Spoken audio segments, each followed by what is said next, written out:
Paz aos que estão aqui, aos que estão em casa. Vamos aproveitar e orar também pelas famílias que estão enlutadas. Senhor, nós colocamos o irmão Samuel, a irmã Edna na tua presença. Nós oramos pelo Clésio, Berenice, todos os familiares. Oramos pela Débora, pelo Rogério e todos os familiares, porque nessa semana eles tiveram que enterrar um ente querido.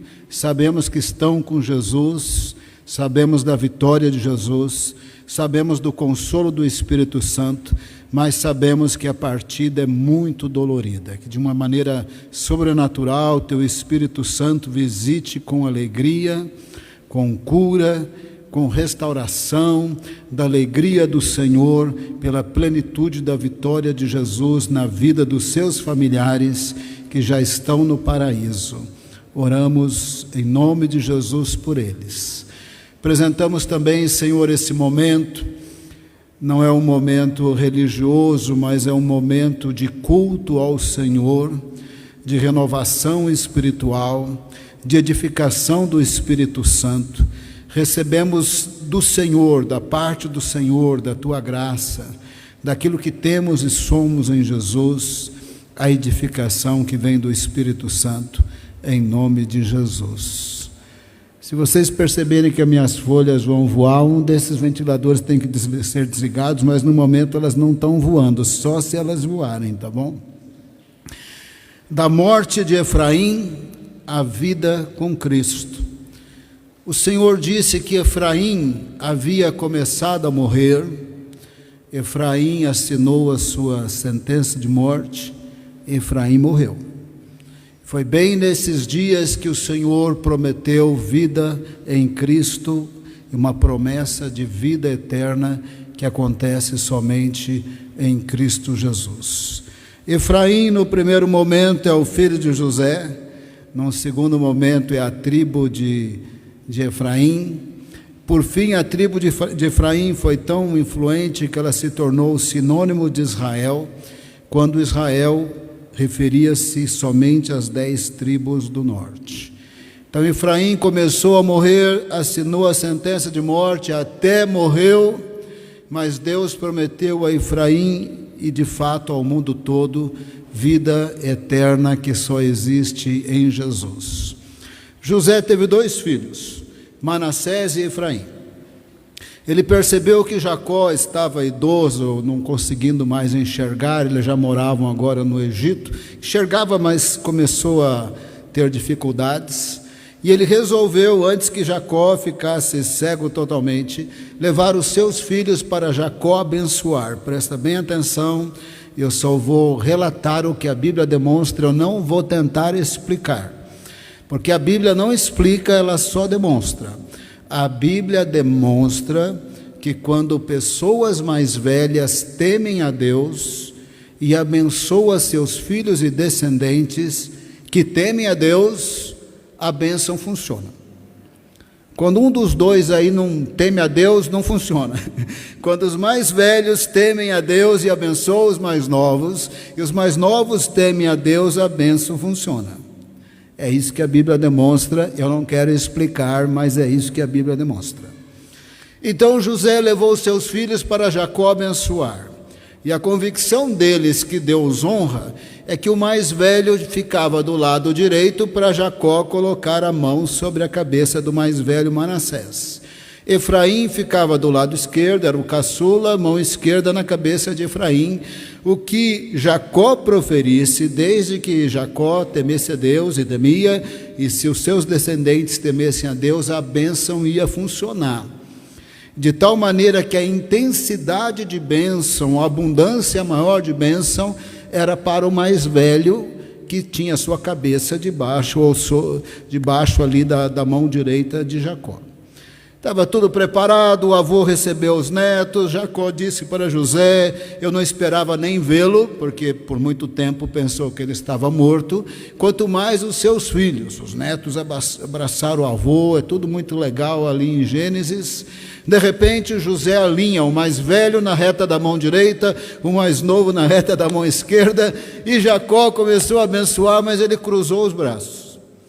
A direita foi para a cabeça de Efraim, a esquerda foi para a cabeça de Manassés, e ele começou.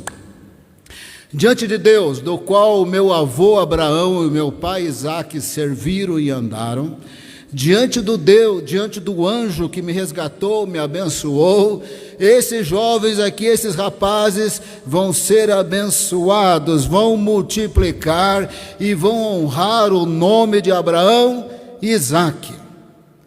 E engatou a abençoar, saiu abençoando. José falou: espera aí, pai, as mãos estão invertidas, porque não gostou. Jacó falou: não, eu sei que elas estão invertidas, é que o caçula vai ser muito mais influente que o mais velho. O mais velho será também uma tribo influente, mas o caçula vai ser uma tribo muito mais influente. E continuou: as pessoas usarão os seus nomes para abençoar. Eles dirão: que Deus te prospere como Manassés e Efraim. Dessa forma, Jacó abençoou Manassés e Efraim, mas deu prioridade para Efraim. Quando você olha a história, Efraim se tornou uma tribo muito influente. Quando chegou na hora de conquistar a terra de Canaã, Josué era de Efraim. Quando chegou na hora de dividir Israel em 2 reinos por causa dos pecados de Salomão, o primeiro rei do reino do norte, Jeroboão I, era da tribo de Efraim. E a partir daí a tribo de Efraim foi muito influente no reino do norte, ainda que esse reino do norte não tenha temido a Deus, mas a influência maior era da tribo de Efraim. E por isso Efraim tornou-se sinônimo. Muitas vezes você lendo a Bíblia, os profetas, presta bem atenção nisso, até para você entender o texto bíblico. Várias vezes os profetas vão falar Efraim, mas eles estão se referindo às 10 tribos, porque Efraim era mais influente no reino do norte do que qualquer outra tribo. Então, quando eles falam Efraim, se tornou sinônimo de Israel, que tornou-se sinônimo das 10 tribos, quando Efraim ou Israel eram palavras usadas para se referir ao reino do norte. Tamanha influência de Efraim na história, como havia abençoado Jacó. Porém, Efraim começou a morrer. Efraim assinou a sua sentença de morte, Efraim morreu. Só é possível ter vida em Deus, e só é possível ter vida em Cristo Jesus. Eu sei que, porque a gente não sabe muito das coisas da glória de Deus, e porque nós temos laços familiares, sempre o funeral é muito triste. Mas nossos dias aqui na terra estão contados, nós vamos para o paraíso, nós não vamos para Nova Jerusalém. Os dias da existência com dor, tristeza e doença estão contados. Tem plenitude de vida em Cristo Jesus. Deus prometeu a Efraim, Deus prometeu ao mundo. Efraim começou a morrer. Por incrível que pareça, e presta bem atenção, que essa é a história de muito crente. Efraim começou a morrer quando Deus abençoou. Tem crente que não pode ser abençoado com o melhor emprego, o melhor salário, que logo ele fica orgulhoso, satisfeito, logo ele compra uma casa na praia, um jet ski, nunca mais vai em culto, nunca mais vai em vigília, nunca mais faz viagem missionária, vive só para turismo, vive só para curtir a vida. Efraim começou a morrer quando Deus o abençoou. Deus havia tirado Israel, agora Efraim, sinônimo de Israel, do Egito, com grande manifestação de poder. Só Deus o livrou, só Deus era Senhor, só Deus era Salvador de Efraim, de Israel. Só Deus os resgatou, ninguém mais teve poder de falar e cumprir a palavra 400 anos depois de Abraão como Senhor, para que Efraim soubesse que Deus é Deus. Deus o sustentou no deserto, e cada vez que Deus o abençoava, ficava satisfeito, orgulhoso, esquecia de Deus. Você já viu crente que, se Deus abençoar, satisfeito, orgulhoso, arrogante, esquece de Deus? Efraim começou a morrer, por incrível que pareça, quando Deus o abençoou, quando Deus abriu portas, quando Deus deu vitória, quando veio prosperidade, aí veio o início da morte.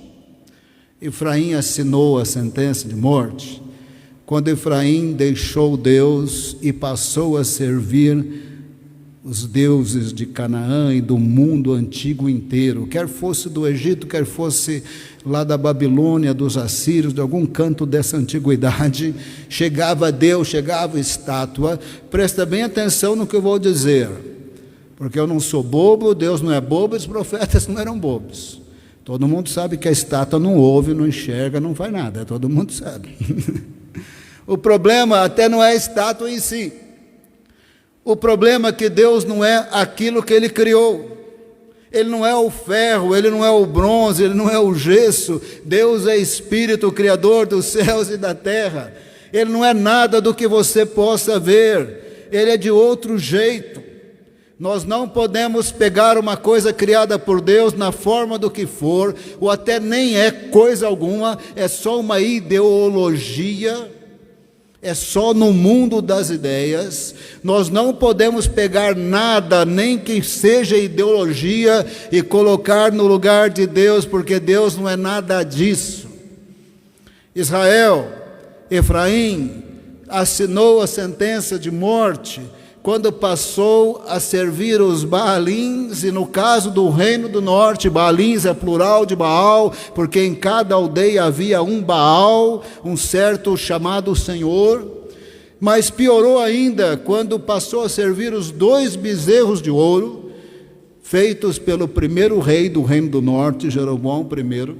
Ele colocou um bezerro em Dan e outro em Betel, e disse para eles: esse são os deuses que tiraram vocês do Egito, porque Jeroboão I não queria imigração para Jerusalém, onde estava o templo, com medo de perder o poder, com medo de perder o reino. Então ele criou 2 bezerros e disse: vocês não precisam ir para Jerusalém, porque quem os tirou do Egito foi esses 2 bezerros. Efraim estava assinando a sentença de morte e catalisou isso, concretizou, quando Efraim, nas suas idolatrias, passou a matar seres humanos nos seus sacrifícios. Presta bem atenção, até para você entender a Bíblia, até para você entender os juízos severos de Deus quando você lê a Bíblia. Deus nos criou à sua imagem e semelhança. O ídolo não é nada. Mas Deuteronômio 34, Salmo 106 e 1 Coríntios 10, nós não vamos ler. Nesses 3 capítulos deixa bem claro, e atrás de ídolos tem demônios. Se você adorar uma coisa criada por Deus como se fosse Deus, você não está adorando a Deus, você também até está adorando aquela coisa criada de gesso, de ferro, de cerâmica, mas quem atua por trás disso é o mundo das trevas. Não tem nada mais abominável para Deus que sacrifícios de seres humanos nas idolatrias, nas feitiçarias, nas práticas ocultistas, porque os seres humanos foram criados à imagem de Deus. Você pegar um ser criado à imagem e semelhança de Deus, um homem, uma mulher, uma criança que seja, e sacrificar nessas cerimônias a demônios, algo que foi criado à imagem e semelhança do Deus verdadeiro, a paciência de Deus acaba, a sentença de morte estava assinada, Efraim ia morrer. Nesse período que Efraim ia morrer, é um período trágico da história, muito lamentável, parecido com ministérios muito abençoados que morrem, com pastores muito abençoados que terminam no escândalo de pecados e falando palavrões e coisas assim, com pastores outrora evangélicos que nem pregam mais a Bíblia. é tão trágico desse jeito. É uma história trágica porque Israel tinha tudo para ser nação santa e reino de sacerdotes. 9 séculos depois da aliança no Monte Sinai, Israel ia ser morto, Efraim ia ser morto, o que sobrasse ia para o exílio da Assíria, entendeu, para nunca mais voltar. Vou explicar isso um pouquinho melhor daqui a pouco. Efraim assinou a sentença de morte quando esqueceu de Deus, quando serviu demônios, quando sacrificou os seres humanos a demônios. A paciência de Deus acabou. Israel ia morrer, Efraim ia morrer. O juízo severo da parte de Deus viria, porque era intolerável para Deus que um povo da revelação dos milagres que passou o Mar Vermelho estava agora tão distante assim de Deus, envolvidos em abominações. Então Efraim ia morrer, Efraim ia até desaparecer. Esse é um momento tão trágico por um lado e, dada a misericórdia de Deus, tão bom por outro lado. Porque nesse período Deus levanta 4 profetas. Eles vivem exatamente nos dias de Jotão, Acás e Ezequias. No caso de Oséias e Isaías, eles viveram nos dias de Uzias, Jotão, Acás e Ezequias. Da mesma forma Amós, da mesma forma Miqueias. No mínimo, os 4 vivem nos dias de Jotão, Acás e Ezequias, e às vezes até nos dias de Osias. Eles, no caso de Oséias e Isaías, eles viveram muitas décadas. Sabe que nem a rainha da Inglaterra, que já estava lá no Jardim do Éden. A rainha da Inglaterra, acho que é rainha já por 60 anos. Esses profetas foram profetas por muitas décadas. Deus levanta esses profetas. Entre as coisas que eles falam da queda de Samaria, a capital das 10 tribos. Fala da queda do reino do norte, até mesmo do desaparecimento. Isaías fala, mas não fala tanto, mas fala. Amós fala bastante, sem mencionar o nome. Miqueias fala o suficiente para falar que Samaria vai cair. E Oséias é o que mais fala, citando o nome. A Síria vem aí, vocês vão ver. Vai acontecer isso. Aí Oséias fala citando nomes bem claro. Oséias é o único profeta do norte que tem escrituras na Bíblia. Elias estava lá no norte, Eliseu no norte, mas não tinha escrituras. Ele é o único profeta do norte que tem escrituras. Muito trágico, porque Israel vai morrer, e é literal. Vai ter uma destruição forte. As 10 tribos vão para exílio, não voltaram, é bem trágico, mas tem a bênção da parte do Senhor, que é pelos 4 profetas, o Senhor fala muito de Jesus, e fala que tem vida em Jesus, da morte de Efraim até a vida plena em Cristo Jesus. Efraim ia morrer, ia ser rápido.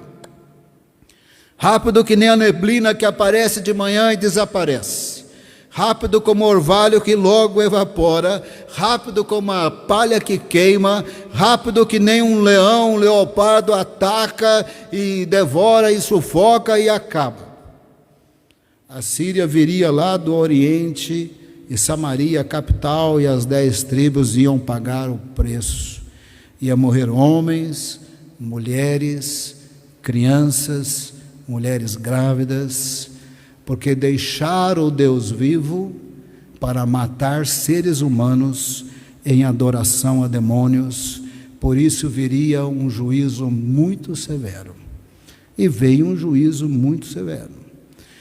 Mas nesses dias o Senhor disse que iria redimi-los da sepultura, iria resgatá-los da morte, de tal maneira que morte, onde está as suas pragas, sepultura, onde está a sua destruição.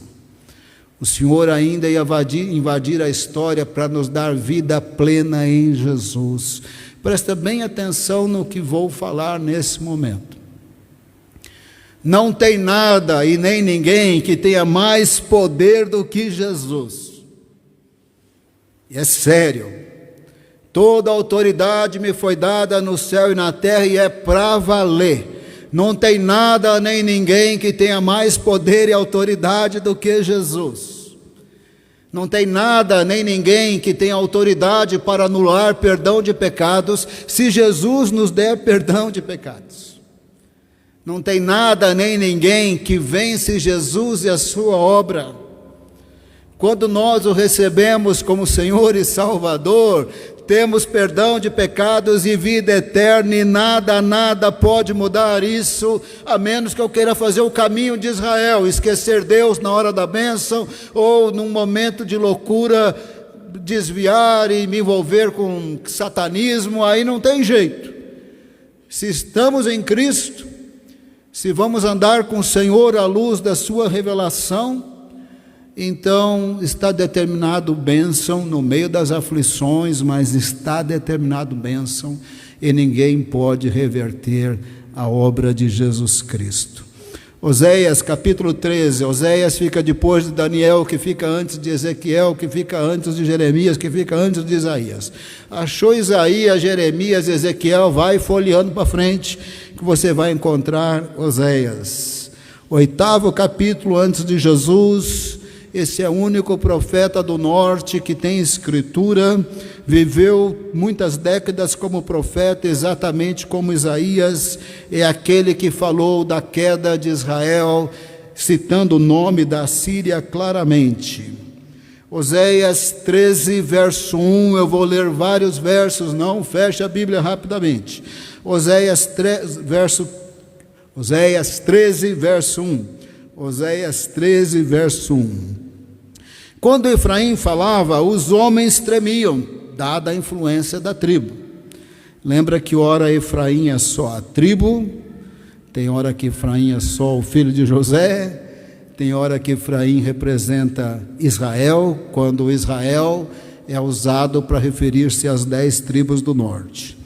Quando Efraim falava, os homens tremiam. Ele era exaltado em Israel, como Jacó o havia abençoado. Mas tornou-se culpado da adoração de Baal e começou a morrer. Todo crente vai morrer, se nós distanciarmos de Deus. Nós precisamos ter temor do Deus vivo. Precisamos ter temor do Deus que é fogo consumidor. Ele é amor, Ele não nos destrói, porque as suas misericórdias se renovam a cada manhã, mas nós precisamos viver no temor do Senhor. Me incomoda muito quando o crente nas brincadeiras fazem piadinha com Jesus, com o Espírito Santo, com os dons espirituais, imitando línguas do Espírito. Irmão, você não sabe o que você está fazendo quando você começa a brincar com as coisas de Deus. Quando você fizer piada da Bíblia e de Deus, presta bem atenção com quem você está mexendo. Nós não podemos brincar com Deus. Nós não podemos nem mesmo usar o nome de Deus em vão. Nós não podemos brincar com as Escrituras. Nós não podemos brincar com os dons espirituais. Nós não podemos fazer referências a Deus, a sua palavra, de maneira frívola, com irreverência. Ele é o Criador dos céus e da terra e juiz de todas as coisas. A palavra do Senhor diz que até os cabelos da nossa cabeça estão contados. Ele sabe tudo de nós, até mesmo antes da gente nascer. A Bíblia diz que Ele nos amou e nos conheceu antes da fundação do mundo. E a Bíblia diz que nós daremos prestação de contas até das palavras vãs, à toa que falamos. Porém, por isso temos que viver no temor do Senhor, não com medo de Deus, mas no temor do Senhor e de sua palavra. É mau negócio esquecer Deus. Efraim começou a morrer quando deixou o Deus vivo que o tirou do deserto. quando esqueceu do Senhor, porque Ele o abençoava. Verso 4: mas eu sou o Senhor, o seu Deus, desde a terra do Egito. Vocês não reconhecerão nenhum outro Deus além de mim, nenhum outro Salvador senão a mim. Eu cuidei de vocês no deserto, naquela terra de calor ardente. Quando eu os alimentava, ficavam satisfeitos. Quando ficavam satisfeitos, se orgulhavam, então me esqueciam. Começou a morrer quando Deus abençoou. Começou a morrer quando teve abundância de Deus. Começou a morrer quando conseguiu um emprego. Só buscava Deus na aflição, na enfermidade, no desemprego. Aí fazia campanha e na vigília, um pouquinho mais de salário, um pouquinho mais de conforto, já deixou Deus de lado. Orar uma frieza, cantar uma frieza, vigília uma frieza, oração uma frieza, jejuar de 17 a 24 de vida, jejuar é uma luta. O médico mandou, não come mais isso porque você está doente, aí para de comer. Mas jejuar para buscar Deus é uma luta. Está sempre em segundo plano as coisas de Deus. Assim Efraim começou a morrer. Assinou a sentença de morte quando matou os seres humanos para demônios. Verso 2: agora eles pecam cada vez mais, com a sua prata fazem ídolos de metal para si, imagens modeladas com muita inteligência, todas elas obras de artesãos, ídolos muito bonitos de prata. Dizem desse povo: eles oferecem sacrifício humano e beijam os ídolos feitos em forma de bezerro. Os 2 bezerros que Jeroboão primeiro havia dito, esses bezerros que tiraram vocês do Egito. Aí assinou a sentença de morte. Se envolver com satanismo ou ocultismo, qualquer forma de sacrifício com derramamento de sangue, se chegar em ser humano, assinou a sentença de morte. Ou se arrepende e volta para Deus, ou não tem jeito. Deus não tolera adoração a demônios, anjos rebeldes, que não são Deus e querem tomar o lugar de Deus. E Deus não tolera adoração a anjos caídos, matando seres humanos feitos à sua imagem e semelhança. Estou dizendo isso para você entender a Bíblia. Quando você ler que sacrificavam humanos e o juízo é severo, eu estou te explicando porque o juízo é severo. Porque nós fomos criados à imagem e semelhança de Deus. Efraim começou a morrer e a ser rápido. Verso 3: por isso serão como a neblina da manhã, como orvalho que bem cedo evapora, como palha que queima. Vai ser rápido. Verso 7: por isso virei sobre eles como leão, como o leopardo, uma ursa muito brava, que pegar os filhotinhos dela, vai morrer. Verso 9: foi destruído, ó Israel, porque está contra mim, contra o seu ajudador. Rei nenhum do norte a poder ajudar. Aliás, rei nenhum do norte andou com Deus. Oséias, em relação aos reis do sul, eles viveram nos dias de Jotão, Acás e Ezequias. Isaías morava em Jerusalém, Miqueias estava no sul, mas não em Jerusalém. Amós e Oséias estavam no norte. Mas em relação aos reis do norte, são reis menos famosos. Oséias viveu nos dias de Zacarias, Salum, Menahem, Pecaías, Peca e Oséias. Nenhum desses reis iam poder ajudar. Verso 10: e agora onde está o seu rei que havia de salvá-lo em todas as suas cidades? E os oficiais que você pediu, dá-me um rei, líderes. Aonde estava o rei do norte, que não era nem da linhagem de Davi, que eles preferiram a partir de Jeroboão I? Onde estavam esses reis?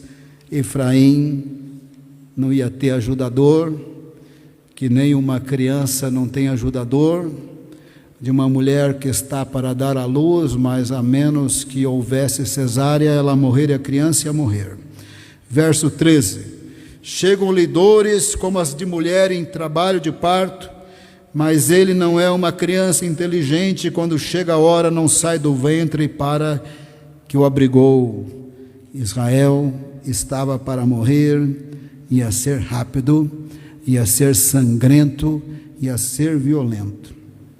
Verso 15: embora ele floresça entre os seus irmãos, um vento oriental virá da parte do Senhor, soprando desde o deserto. Isso é a Síria, vindo lá do Oriente. Sua fonte falhará, o seu poço secará, todos os seus tesouros serão saqueados dos seus depósitos. O povo de Samaria, capital do norte, o povo de Samaria carregará sua culpa, porque se rebelou contra o seu Deus. Eles serão mortos à espada. Isso é literal. O império assírio chegou matando com muita crueldade. Esses impérios antigos, assim, a crueldade indescritível.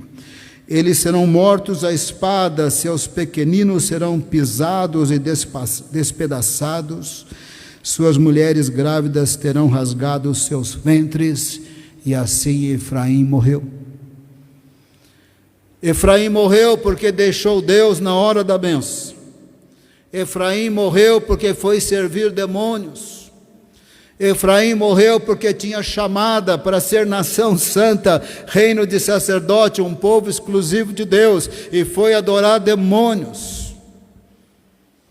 Quantos evangélicos nos nossos dias estão entrelaçados em ideologias estranhas, ideologias que até por definição dizem que Deus não existe, e eles estão militando por essas ideologias.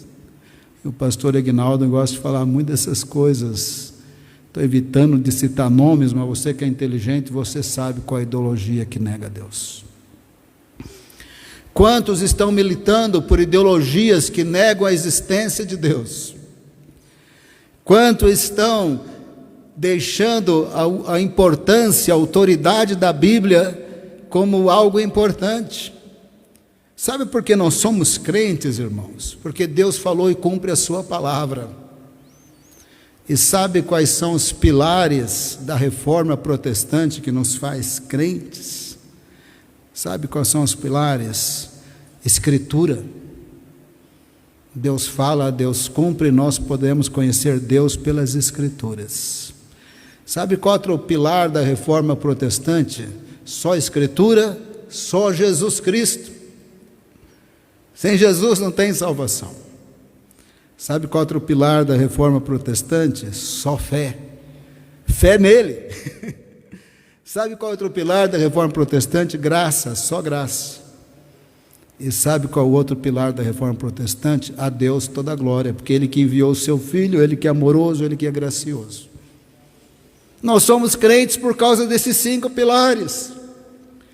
Quando pastores passam a atacar a Bíblia, menosprezar a Bíblia, minimizar a Bíblia, nós estamos num momento perigoso da história.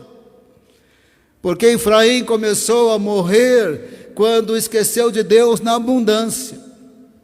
Efraim começou a morrer quando não andou mais com Deus, à luz das promessas, dos feitos que Deus havia feito para servir Deus que não era Deus, ideologia que não era Deus, e o pior ainda, matar ser humano.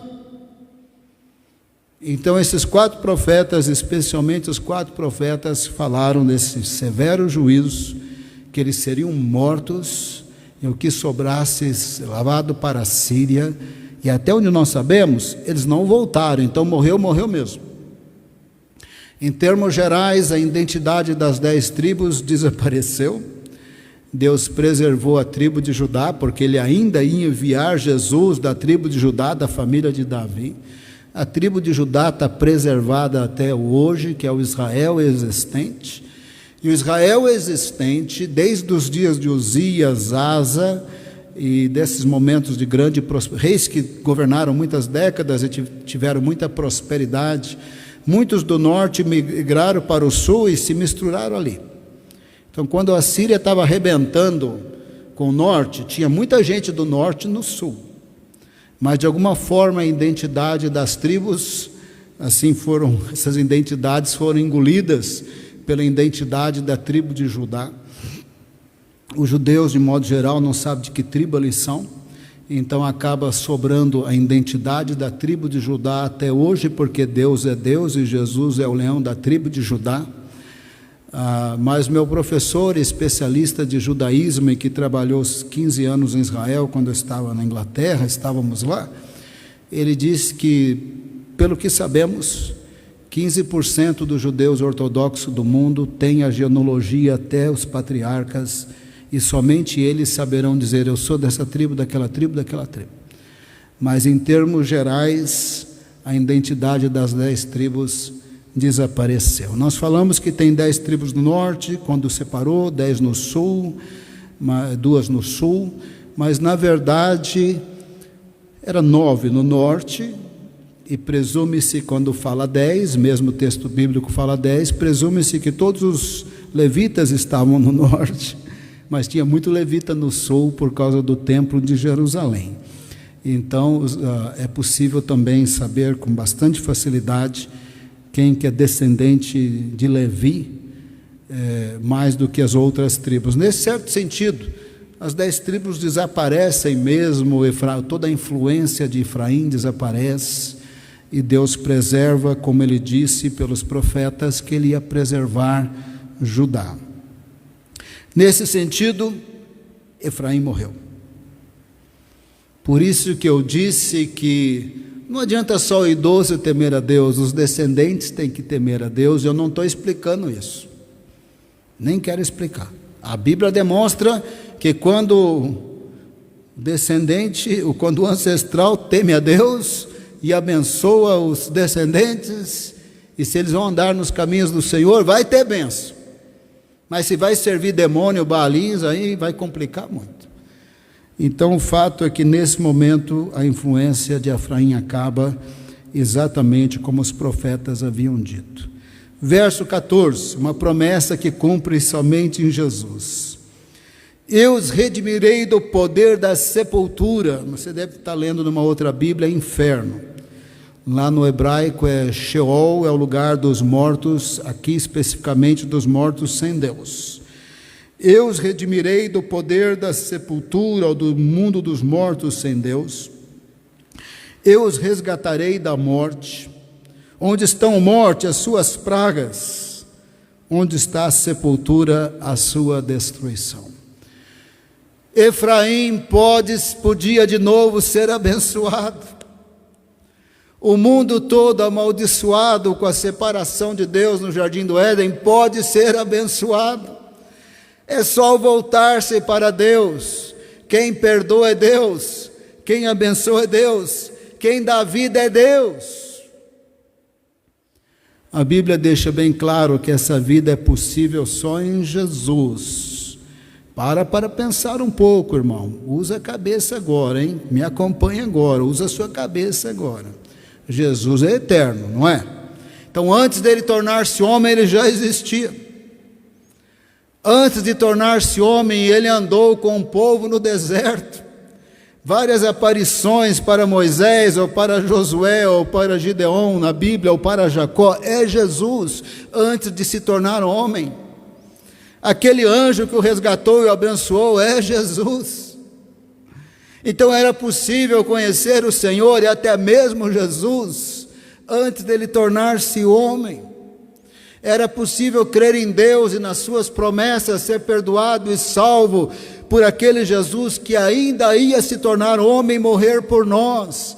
E aqueles que creram no Senhor, na sua palavra, foram salvos antes de Jesus tornar-se homem. A vida sempre esteve em Deus. A redenção do mundo dos mortos sem Deus, ou da sepultura, sempre esteve em Deus. O resgate da morte sempre esteve em Deus. Se Efraim morreu, é porque Efraim colocou-se muito longe de Deus. Mas a vida sempre esteve em Deus.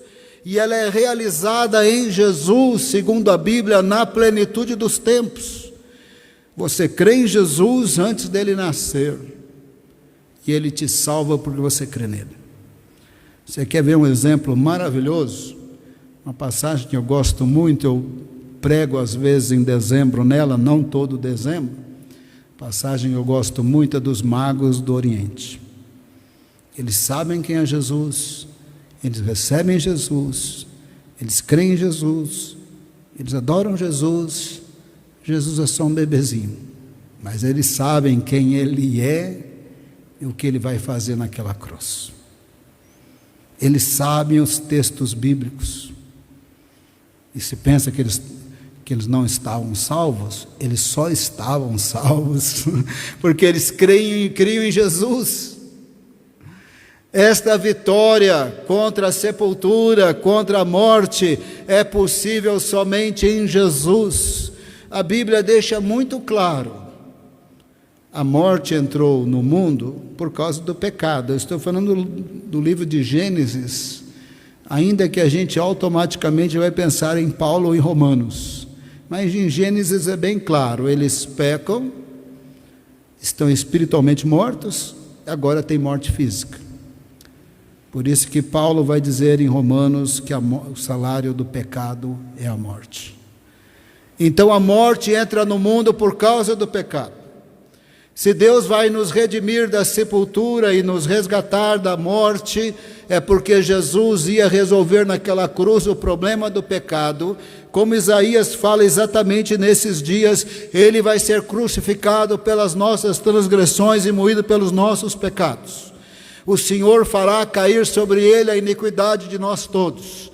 O castigo que nos traz a paz estava sobre Ele, e pelas suas pisaduras seremos sarados, pelas suas feridas, por todo o seu sangramento, por toda a sua morte. E nas palavras de Paulo, ele não era maldito, ele era bendito, ele não tinha pecado, mas ele se fez maldito, morreu como se fosse maldito, pendurado no madeiro, para que a bênção de Abraão e a promessa do Espírito chegasse até nós, em Cristo Jesus, quando nós nos arrependemos dos nossos pecados, quando nós o confessamos como Senhor e Salvador, nós somos declarados justos como Abraão, benditos como Abraão, promessa do Espírito, nos tornamos templo do Espírito Santo, tudo por causa de Jesus. Então Efraim poderá viver novamente na única possibilidade de vida que é Jesus. O que eu vou dizer é uma mera opinião pessoal, vou falar entre parênteses, você pode desconsiderar. Quando falo aquilo que a Bíblia claramente diz, você não pode desconsiderar. Quando é o meu parênteses pessoal, eu particularmente creio, é bem pessoal agora, que essa promessa aqui é uma promessa de avivamento entre os judeus. Os judeus voltarão-se para Deus em grande quantidade. Efraim morto, Israel longe de Deus, Israel rejeitou o Messias, Israel que pagou o preço de falar que caia sobre nós a culpa do que nós estamos fazendo aqui ao pedir que ele morresse. Mas aqui o Senhor está dizendo, quando tiver morto, mortinho, como nesses dias, e ao longo da história mais ou menos, em termos gerais, morto desse jeito, mas vai ter um momento da história que eu vou redimi-los em Cristo Jesus. Opinião pessoal, que eu estou falando entre parênteses, você pode apagar, pastor, acho que não, acho que eles vão tudo para o inferno, não tem problema, eu estou dando aqui a minha opinião pessoal. Eu particularmente creio que haverá um avivamento entre os judeus, e avivamento é assim, presta bem atenção no que eu vou dizer. Tem avivamento que é maravilhoso, as pessoas vão se convertendo. Mas tem um avivamento que quase ninguém fala, que ele é meio diferente. A Indonésia é um país, oficialmente falando, secular. Tem liberdade religiosa, não é islâmico. Mas tem uma parte da Indonésia bem islâmica, mas tem uma parte bem animista, adoradora de espíritos. Na Indonésia tem uma parte bem fechada para o Evangelho, mas tem uma parte bem aberta, com igrejas enormes, de um quarteirão inteiro, seminários de centenas de alunos. Não é tudo na Indonésia que é um fim do mundo sem Jesus. Mas a Indonésia é, já há algumas décadas, o lugar que mais converte muçulmano para Jesus, onde eles mais se convertem de todos os países islâmicos. Nos anos 70 teve um chamado avivamento, difícil de explicar, um avivamento que quase não convertia ninguém. Mas era um tal de, nessa vila, nessa aldeia, nessa cidade, naquele lugar, naquela noite, todo mundo tinha o mesmo sonho com Jesus. Era um tal de, a vila inteira, a cidade inteira, ver Jesus, ter uma visão de Jesus. Não tinha crente, não tinha missionário para ir nesses lugares explicar, que nem Pedro explicou para Cornélio. Pelo que sabemos, teve sobrenaturais por toda parte, ninguém converteu. Mas as décadas foram passando, e seja lá o que for que Deus fez na década de 70, porque não dá para entender, né? Um avivamento que em princípio ninguém se converte, mas a partir da década de 70 a Indonésia se torna o país que mais se converte muçulmanos do mundo para Jesus.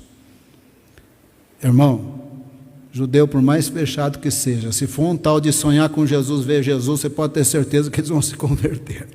Em algum momento, Deus vai cumprir essas palavras. Eu os redimirei da sepultura, do Sheol, do mundo sem Deus, do mundo dos mortos sem Deus. Eu vou resgatá-los da sepultura. Morte, cadê as suas pragas? Muita atenção agora para você entender a Bíblia. Praga presume inseto, que presume ferrão, que dá febre amarela, essas coisas todas que matam. Morte, cadê o seu ferrão que mata? Sepultura, cadê a sua destruição? Mas espiritualmente falando, o ferrão é pecado. Se Jesus resolve o problema do pecado, vida eterna, se torna bendito. 1 Coríntios 15, verso 55, eu já estou terminando.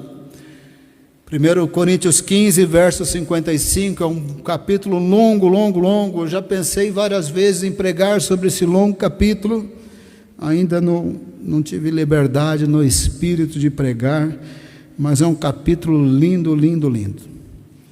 É sobre a ressurreição dos santos, do nosso corpo celestial incorruptível que vamos receber.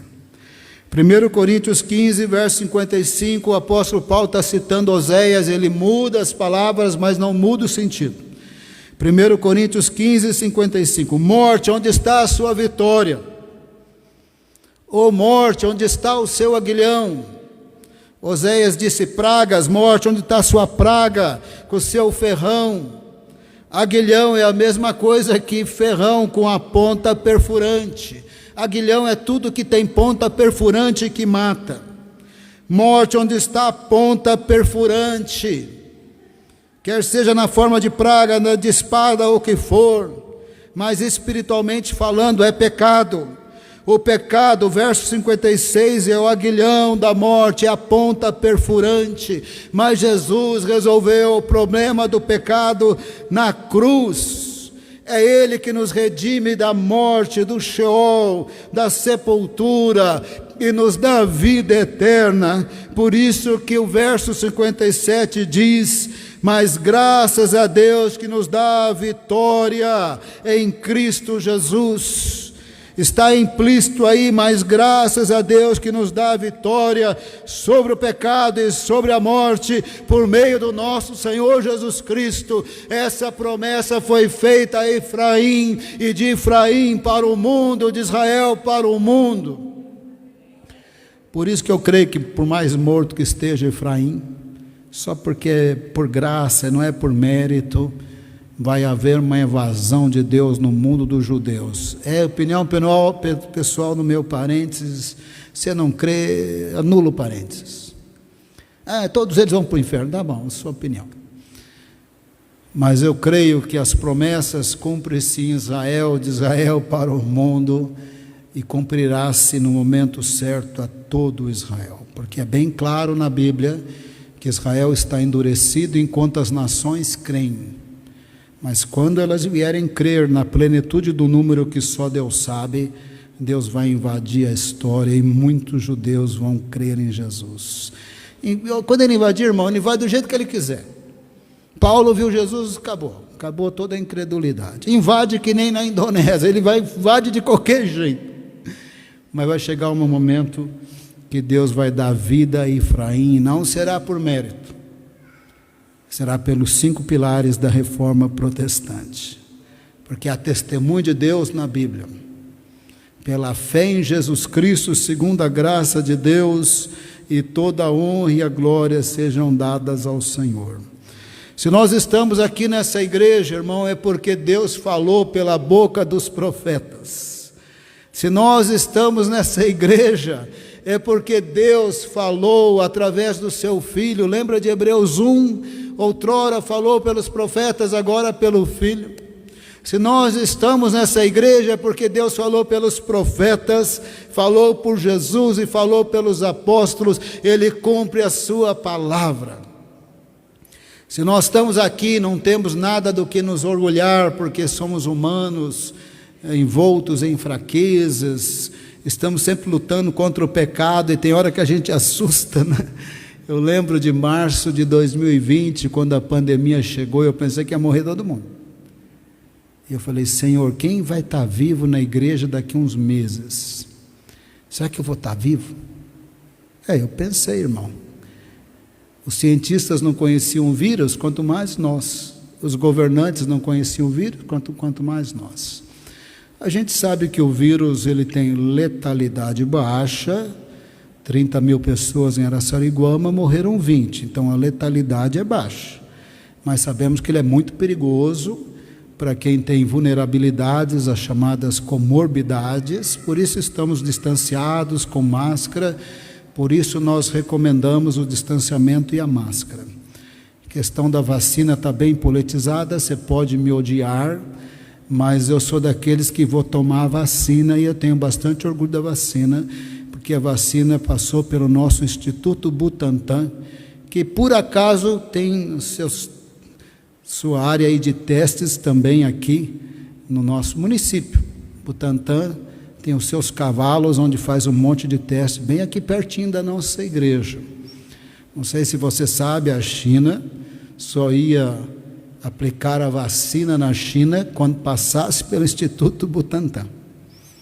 E agora o Instituto Butantan, e a aprovação da Anvisa, vai ter peso na China, e ela vai vacinar o seu 1 bilhão de pessoas a partir desse processo de um instituto do nosso estado, do nosso município, que faz os seus testes no nosso município. Não vejo nenhum problema. Se você não quer tomar, você vai virar jacaré, aí não toma. Eu, particularmente, não tenho problema. Em vez de ir para o cemitério, você pega o meu corpo, faz bolsa de mulher, cinto de mulher. Se eu virar jacaré, aí vou doar meu corpo para a indústria de sapato, de cinto. Mas, desculpa, eu sei que tem gente que pensa diferente, até na minha família.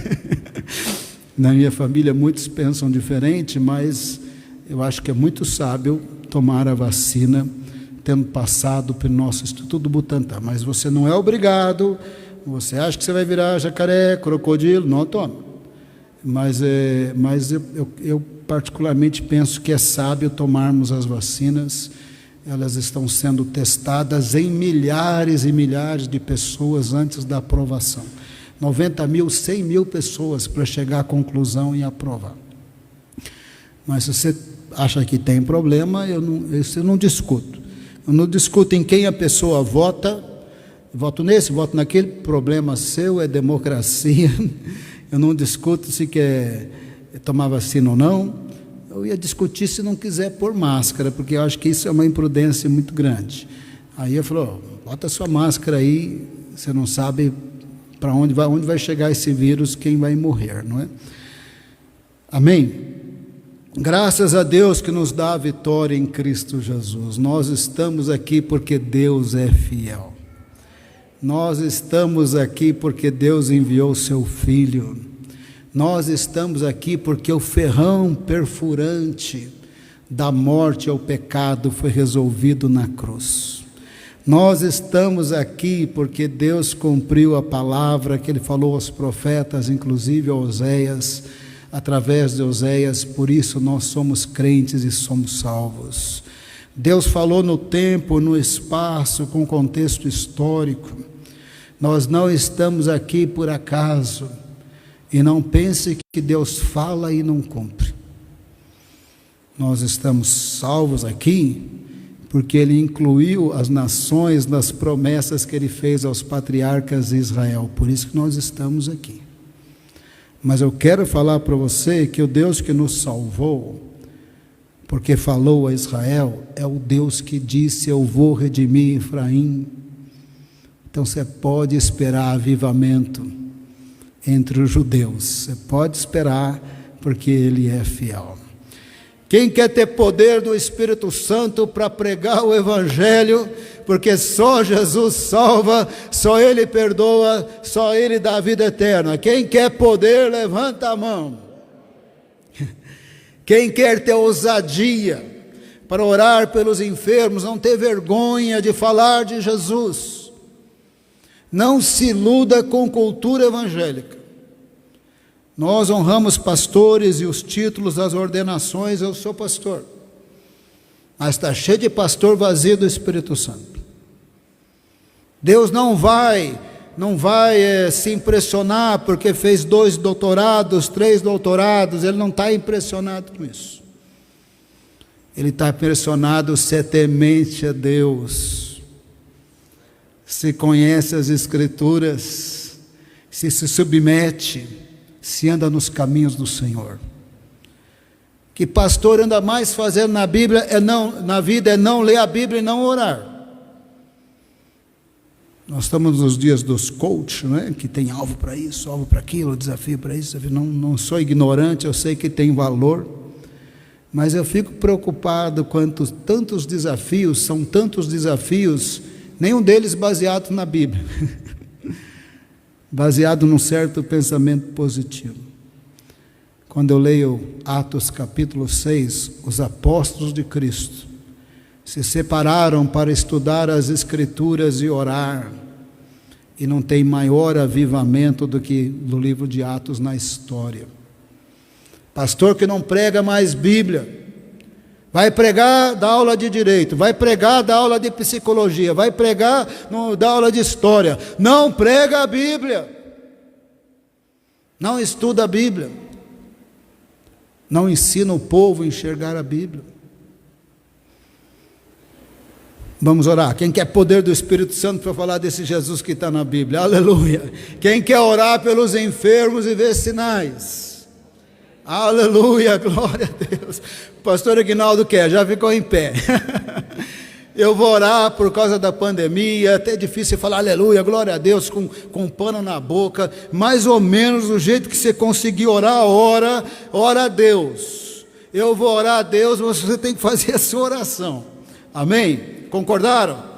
Concordaram? Então eu vou orando, você vai falando glória a Deus, aleluia, na medida do possível. E você vai também buscando a Deus. Senhor amado, nós te louvamos e te agradecemos pelo teu amor, graça e misericórdia.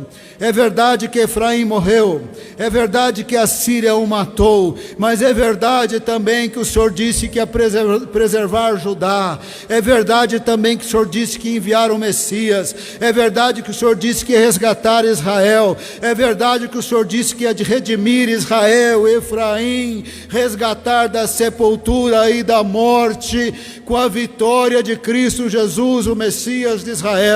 É verdade que o Senhor disse que as nações iam ser salvas, por isso nós estamos aqui. É verdade que está prometido um avivamento em Israel, e nós cremos, porque o Senhor é poderoso e é fiel. É verdade também que o Senhor disse que ia derramar o Espírito Santo, e o Senhor está derramando o Espírito Santo. É verdade que nós podemos ter poder do Espírito Santo para ser santo, para orar, para evangelizar, para treinar e enviar missionários, para treinar e enviar líderes, para amar as pessoas pobres e carentes e falar do Evangelho de Jesus, de pregar com autoridade, de repreender demônios, de impor as mãos sobre os enfermos, porque o Senhor é Deus. Nós agradecemos o Senhor pelo teu amor, pela tua fidelidade. Nós agradecemos o Senhor pela palavra. Nós agradecemos o Senhor que aonde abundou o pecado de Efraim, superabundou a graça do Senhor. O Senhor disse que Jesus ia ministrar no norte, em Isaías 9, foi lá que ele ministrou.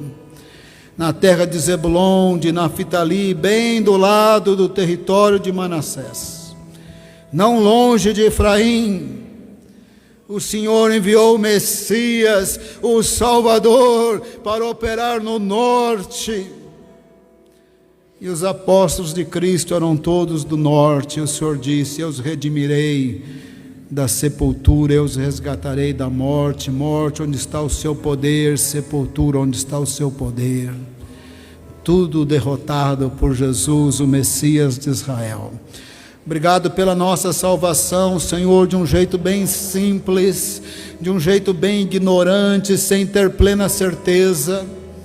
Parece que o Senhor está dizendo: tem avivamento para Efraim, tem salvação para Efraim. Nós te louvamos e te agradecemos, porque a graça do Senhor para Efraim é a graça do Senhor para nós também, é a graça do Senhor para o mundo. Pai amado, nós saímos dessa igreja capacitados pelo Senhor e pelo Espírito.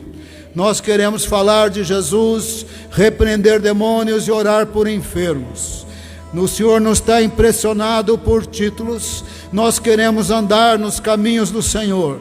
Nós queremos dar importância à Bíblia e à oração.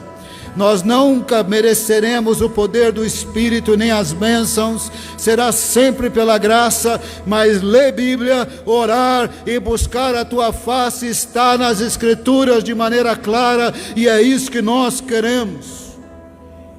Nós queremos rejeitar os Baalins, queremos rejeitar os bezerros de ouro, queremos rejeitar as ideologias que não têm ídolos, mas diz que o Senhor não existe.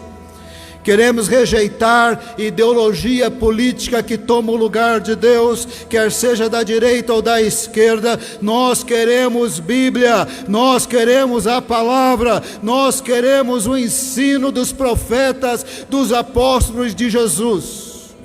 Passará céu e terra, passarão céu e terra, mas a palavra do Senhor não passará. O nosso compromisso é com o Senhor, o nosso compromisso é com a Bíblia, o nosso compromisso é com Jesus.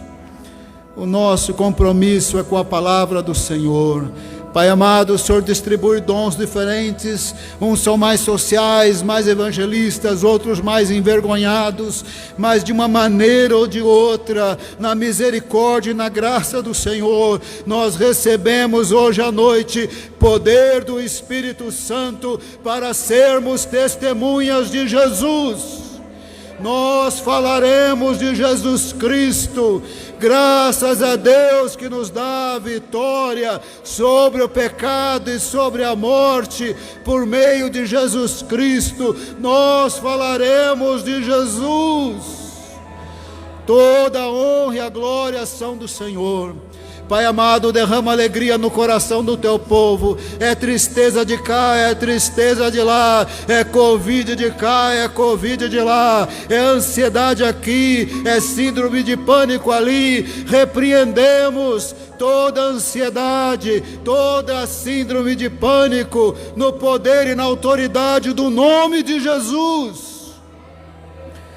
Lembramos da palavra do Senhor: a alegria do Senhor é a nossa força. A alegria do Senhor é a nossa força. A alegria do Espírito Santo é a nossa força. A alegria do Senhor é a nossa força. A ousadia do Espírito é a nossa força. Recebemos ousadia para falarmos de Jesus, e a honra e a glória da unção do Senhor. Louve a Deus com toda a liberdade do Espírito.